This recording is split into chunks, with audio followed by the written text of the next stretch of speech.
few days ago, I was in Roane County, in the Oak Ridge part of the county, going door to door as we often do. And I met a woman named Mary who was a World War II veteran, and she was sweeping out her garage, and I got to stop and talk to her for a few minutes. And it was clear that she's very frustrated with the direction of our country.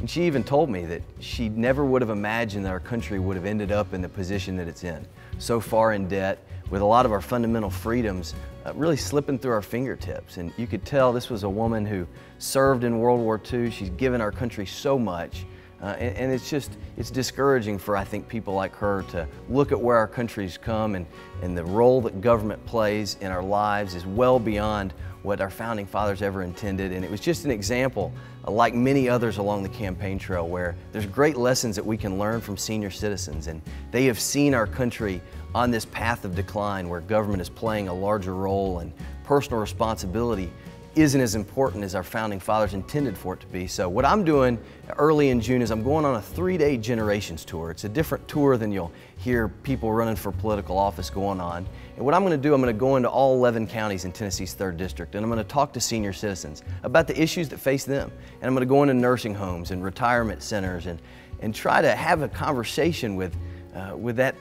older generation in our country that has given so much, and many of them even risked their lives in the military to defend freedom, and have that, I think, this important conversation that needs to take place across generations in our country about the sustainability of entitlement programs and the issues that they face in Medicare and Social Security and other government programs that